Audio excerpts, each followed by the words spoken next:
नमस्कार, मैं कविता उनियाल। आप देख रहे हैं मीडिया टुडे टीवी। 4 साल के लंबे इंतजार के बाद एमआईएम की चीफ असदुद्दीन ओवैसी को कल यूपी आने का मौका मिला। यूपी आते ही ओवैसी ने मुसलमानों को पैगाम और विपक्ष को अल्टीमेटम दे डाला। ओवैसी दौरे की पूरी जानकारी हम आपको कल ही दे चुके हैं।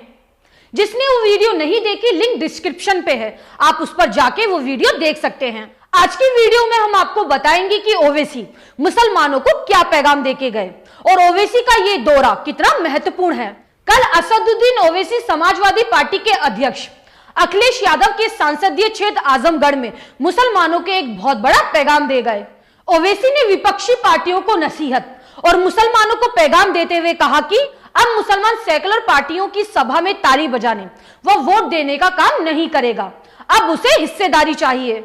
ओवैसी ने 2 टूक कहा कि देश में जो गुलाम मानसिकता के लोग हैं वो कहते हैं कि आप चुनाव मत लड़िए, आप सिर्फ तालियां बजाइए और हमें वोट दीजिए।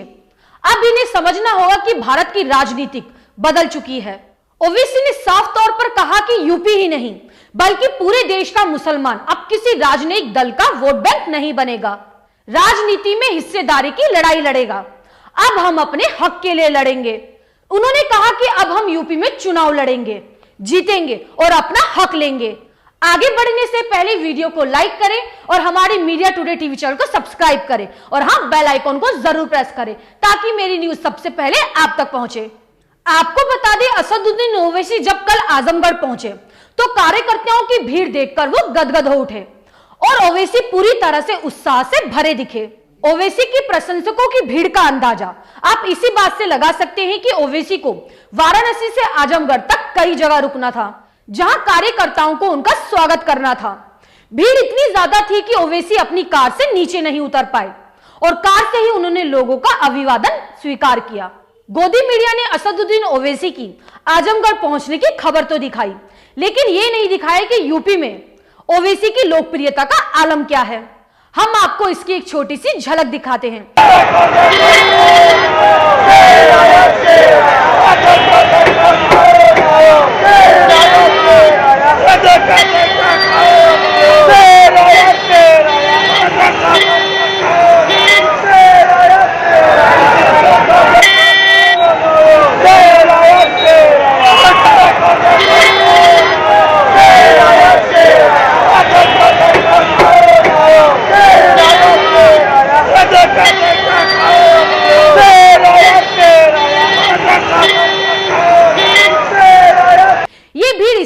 मायने रखती है क्योंकि ओवैसी ने ना ही कोई जनसभा की और ना ही कोई रैली निकाली, बल्कि ओवैसी पार्टी के कार्यकर्ताओं से संवाद करने और चुनाव की रणनीति बनाने आए थे।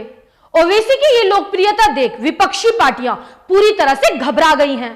असदुद्दीन ओवैसी ने यूपी में राजभर की सोहेलदेव पार्टी और चंद्रशेखर रावण की आजाद समाज पार्टी समेत 9 दलों का गठबंधन बनाया है।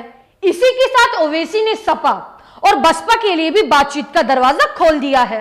ओवैसी ने बिहार में भी ऐसा ही किया था।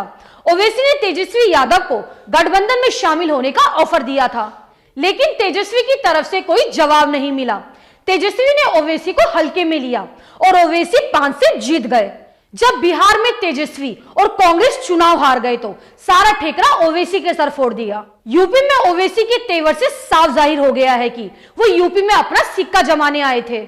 ओवैसी के इस दौरे से विपक्ष की ही नहीं बल्कि योगी की भी मुश्किलें बढ़ गई हैं, क्योंकि ओवैसी अगर मुस्लिम वोटों में सेंध लगाकर समाजवादी पार्टी का खेल बिगाड़ते हैं तो वहीं भीम आर्मी के साथ मिलकर बहुजन समाज पार्टी के दलित वोट बटोरने में कामयाब होंगे। इसके साथ ही ओम प्रकाश राजभर मतों में सेंध लगाकर भाजपा को बैकफुट पर पहुंचाएंगे। अब देखना यह है कि क्या अखिलेश यादव यूपी में तेजस्वी यादव की गलती को दोहराएंगे या फिर ओवैसी को अपने साथ लेकर 2022 में सिंहासन संभालेंगे। अब मिलेंगे अगली खबर के साथ। आपको मेरी ये न्यूज कैसी लगे मुझे कमेंट करके जरूर बताएं। शुक्रिया।